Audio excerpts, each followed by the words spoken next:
बिस्मिल्लाहिर्रहमानिर्रहीम। अस्सलाम वालेकुम फ्रेंड्स। आज के लेक्चर में जाने से पहले थोड़ा सा आपको रिकॉल कर दूं कि प्रीवियस वीडियोस में क्लिप 1, 2 एंड 3 में हमने कौन से टॉपिक डिस्कस किए। हमने डिज़ाइन के बारे में पढ़ा कि डिज़ाइन रूल्स क्या होते हैं और डिज़ाइन रूल्स को आप क्लासिफाई कितनी कैटेगरीज में कर सकते हो। इसके अलावा यूज़ेबिलिटी को सपोर्ट करने के लिए जो प्रिंसिपल्स हैं वो हमने डिस्कस किए। लर्नेबिलिटी क्या होती है, फ्लेक्सिबिलिटी क्या होती है, रोबस्टनेस क्या होती है, ये तीनों चीज़ें हमने डिज़ाइन के पर्सपेक्टिव में डिस्कस किए। और लर्नेबिलिटी को, फ्लेक्सिबिलिटी को और रोबस्टनेस को आप इंश्योर कैसे कर सकते हो, वो सारी चीज़ें हमने प्रीवियस वीडियोस में डिस्कस की। आज के लेक्चर में हम डिस्कस करते हैं नॉर्मन्स के 7 principles.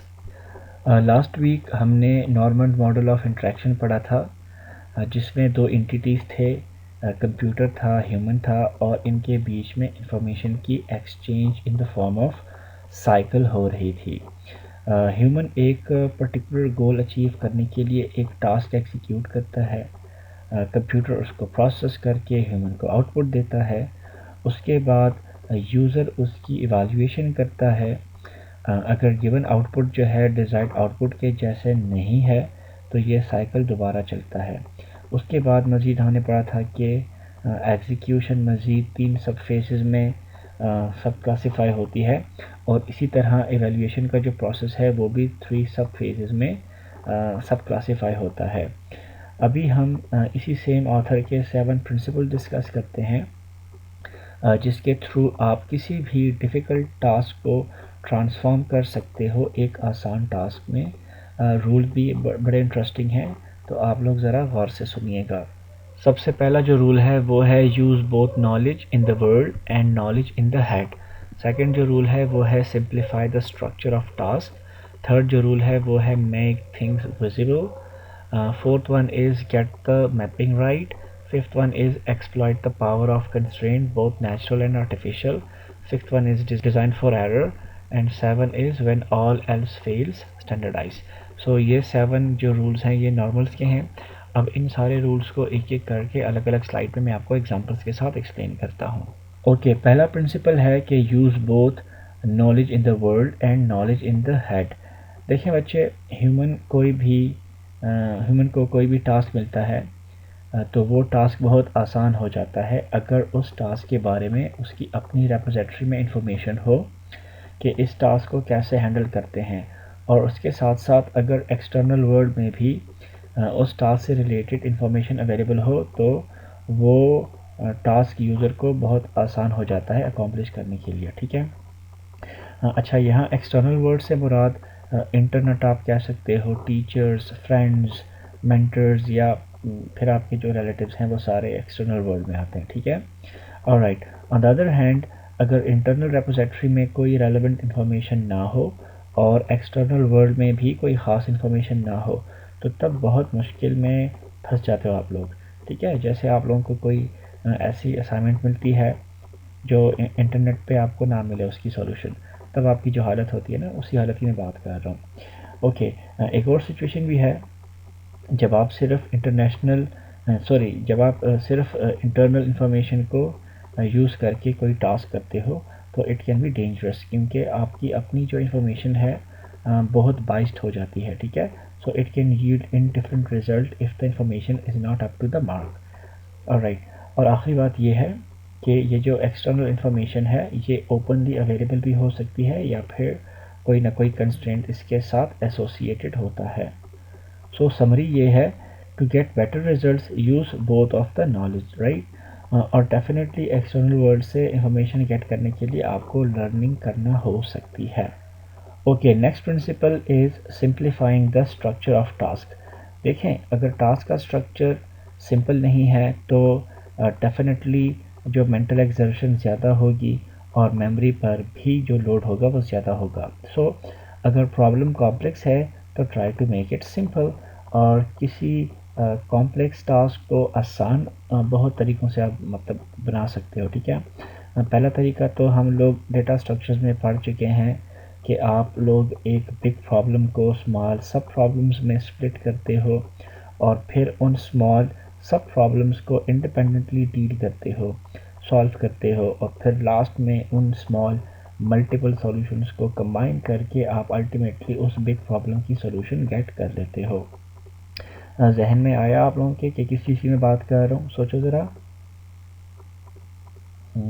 Divide and conquer technique की मैं बात कर रहा हूँ, ठीक है।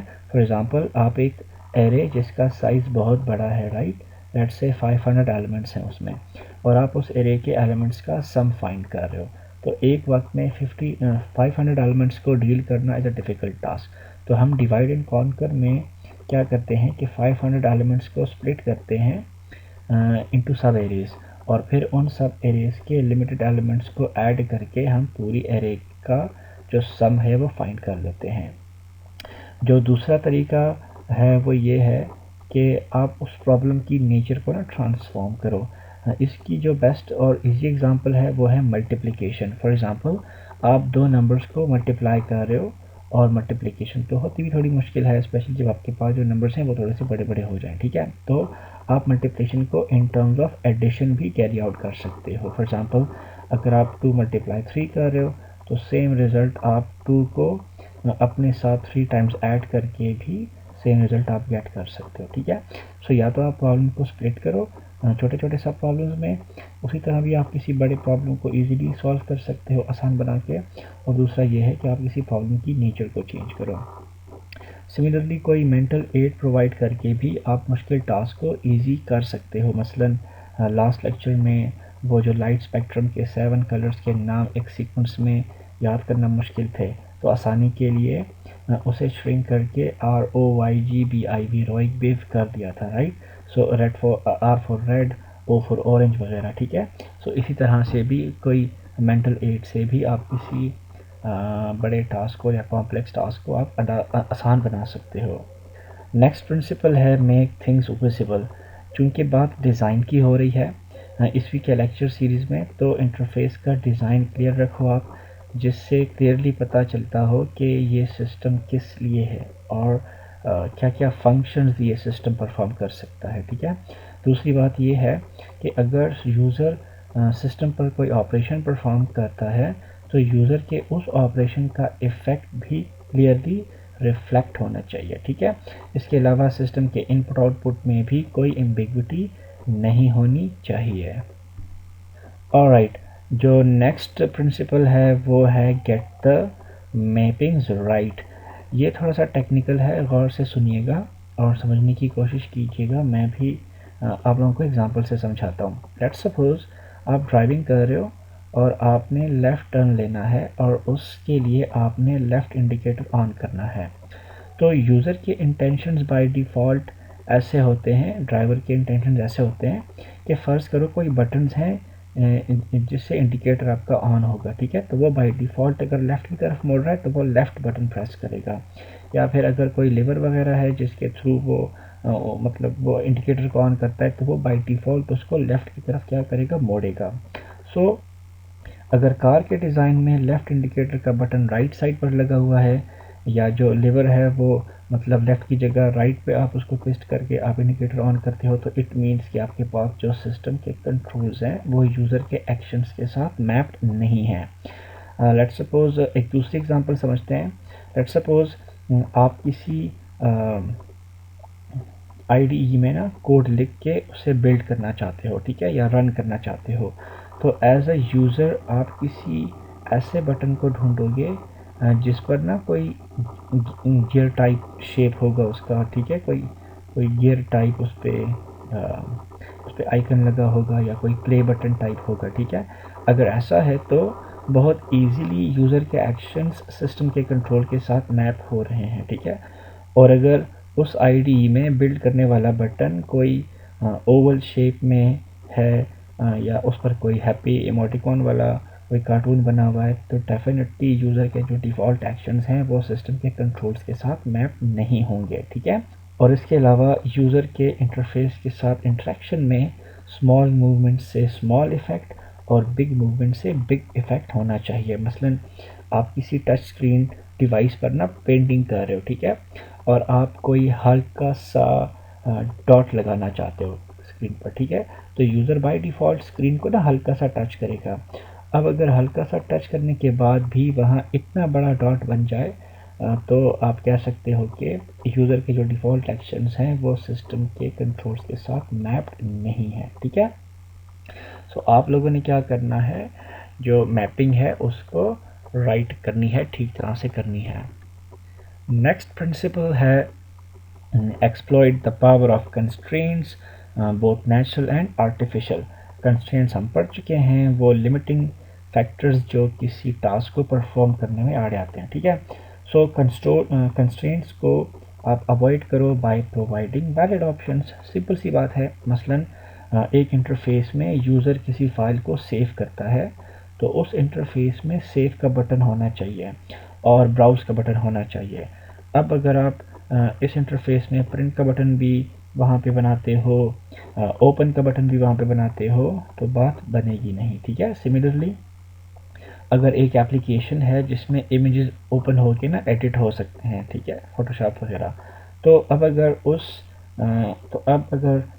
यूज़र ओपन बटन पर क्लिक करता है तो आप उसे ना ऑल फाइल्स जो है ना उसको सेलेक्ट करने का इंटरफेस देते हो, तो वो किसी टेक्स्ट फाइल को भी ओपन करके वो उस एप्लीकेशन में ओपन करेगा, तो जो कि डेफिनेटली आपको गलत रिजल्ट्स देंगे, ठीक है।